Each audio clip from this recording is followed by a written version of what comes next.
Hey guys, it's John from ARTV. It's time for a highly anticipated album review, the most highly anticipated of the year so far, I should say, The Hunting Party by Linkin Park.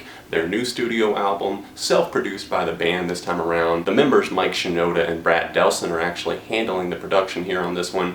Sorry Rick Rubin, but I think it's a nice little change. I think the production here is a little bit more raw and visceral to the average listener. It's something that doesn't come off so polished. The album is a response to Mike making some demos that sounded a little bit more alternative pop as he described them. He showed them to Rick Rubin and the rest of the band and they were all positive towards them, but then Mike came back and realized he didn't even like what he had written. So the difference between Mike and most artists, well, he actually had the balls to admit that he didn't like or think that what he had written was good enough, so he went back, scrapped it, didn't just release it for the hell of it. The Hunting Party as an album is not what they're playing on rock radio. It's pretty much the antithesis of that, and it's just awesome because it's what the band wanted to make. As Mike and Brad actually said, they wanted to inspire their inner teenager. They wanted to bring out the anger, the passion, and just make the guitars come alive once again, and I'm here to tell you that they successfully did that here on this record. There's also no denying that this is an album, an obvious start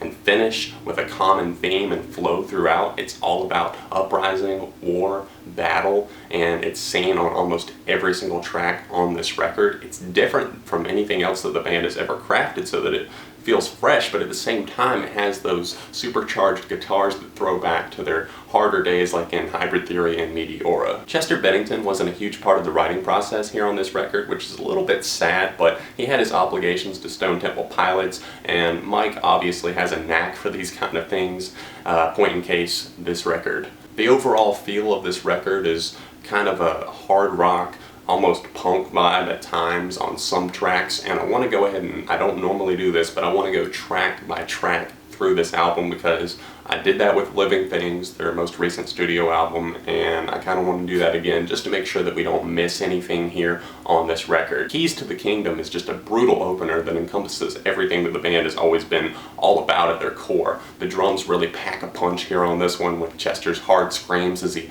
throws out lines like, "I fuck up everything I see."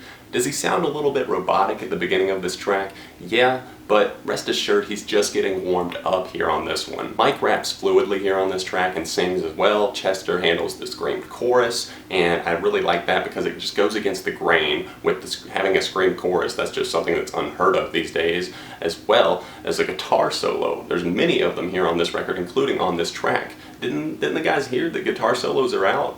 I'm just actually really happy that they didn't get that memo. All for Nothing might just be the best song on this record. I really like the guest vocals from Page Hamilton of Helmet. They fit so well. His vocal style is perfect, and I think it goes kind of hand in hand with what Linkin Park are doing here on this record. I really like the way that Mike handled his raps here on this one. They're quick, they're skillful, they didn't feel forced like some of his rhymes in the past had. It doesn't feel like he's censoring himself. I'm glad that they're okay with letting some F-bombs fly here on this record. Instrumentally, well, you can't not love this track. I think that's the main thing that I really love about this one. The guitar riffs are so fun and inventive and very creative in my opinion, and it just really seems like the band's having fun recording this track. The song ends with some studio chatter. We hear bandmates talking, and the last words that we hear are the heavy shit right here, just as the album transitions to the incredible hard rock marathon that is Guilty All the Same, featuring a verse from rapper Rakim. Holy shit, this song still gives me chills, and it's been a few months since I first heard it. The song is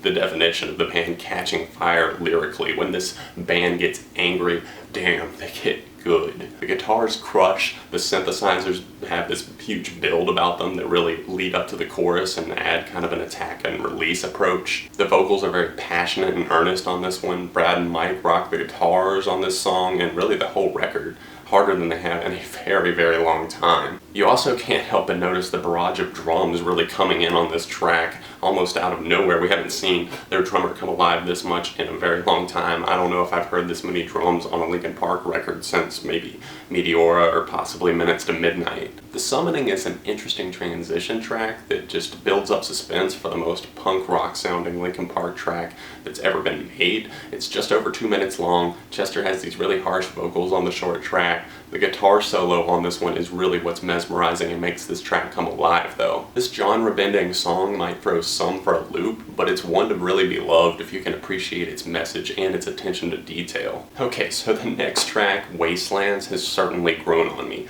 Once I really figured out what this album was all about, Wastelands makes so much more sense. I originally criticized a little bit Chester Bennington's vocals here on this one, saying that they sounded very rough and it sounded like he was having a hard time, like he had thrown out his voice or something like that. But honestly, I don't feel like that's the case now.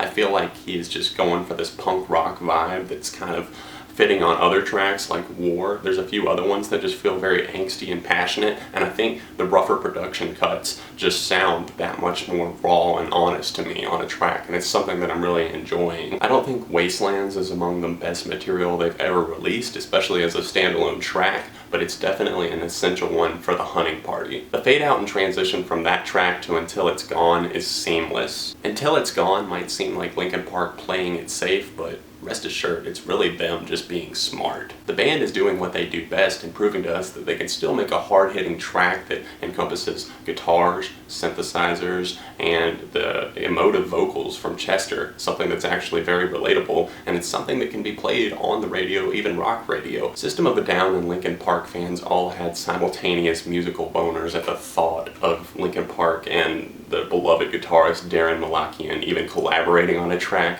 I'm here to say that Rebellion, the track that was the result of that collaboration, is absolutely incredible. It's a hell of a tune that immediately drew me in with its hard guitar riffs that sound louder and more aggressive than anything you would ever expect on a Linkin Park song, thanks to Darren's skillful and expertise on the guitar. Not too many people can shred like he does. I really do love the heart that this song has. Chester and Mike teaming up on vocals here on this one as they sing lines like, "We are the fortunate ones who have never faced depression's gun." The breakdown, yes, the breakdown is ecstasy for the ears.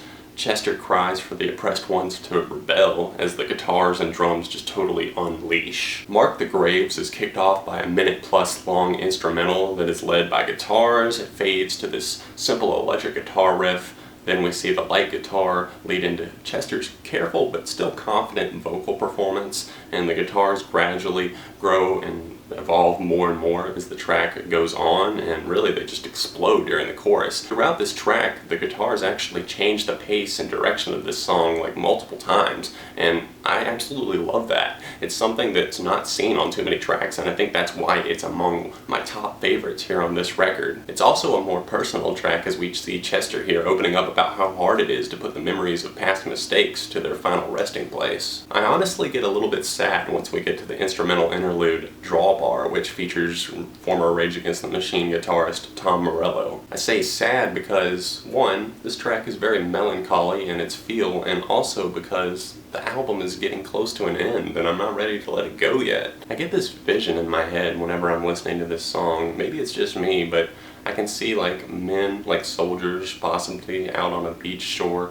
loading into a ship, heading out to sea, maybe to the next battle. It's something that kind of builds up to the track Final Masquerade, but I see them just kind of on the boat, kind of thinking about things. It's very laid back in its feel, but I can also just see a ship kind of heading out to sea, like cutting through the fog and just, you know, starting to see the other ships and preparing for battle. And that's what happens here on Final Masquerade. It was the perfect setup for this track, Drawbar that is, and it led into it quite beautifully. I think the themes of war and battle are often metaphors, though, here on this record. It's not necessarily, you know, men and women like out there battling on the front lines. It's not necessarily the little things in life every day too that we're battling with. I think this is more of the long-term struggles, the fights that we have to get through in life, and that's what they're addressing here on this, not only this song, but really this entire record. Although this is among my least favorites here, as it feels a little bit weak and uninteresting musically, I can't say that it really totally distracts me from its very somber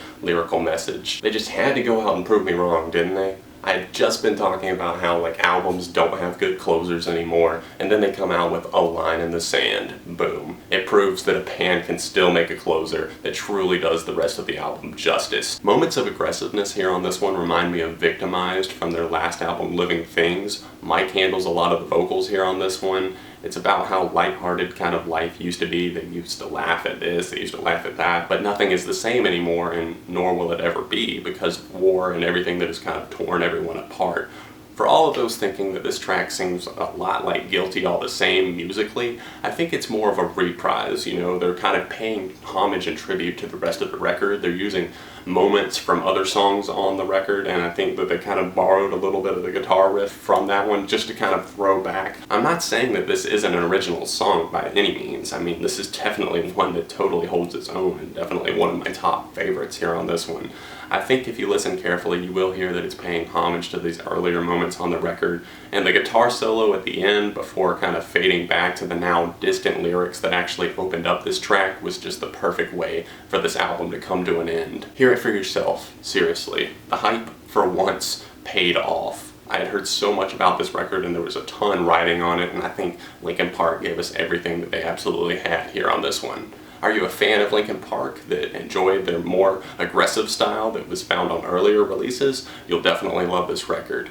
Are you a casual fan that just likes a song here and there? You'll love this record. And obviously, if you're a Linkin Park fan that's enjoyed everything they've released to date, you'll love this record. The band gave us everything they had. They really put their heart and soul and sweat into this record. Every member of the band steps up here on this one. Although I would have liked to have seen a little bit more from their DJ, Joe Hahn, but that's the point is mute there. There's a few tracks that do feel a little bit weaker lyrically and maybe even musically, but the thing is, they're so important to the album as a whole that I can't say anything really negatively about them. 5 out of 5. I'm sure that plenty of people will say that I'm definitely overhyping this and that it couldn't be that great.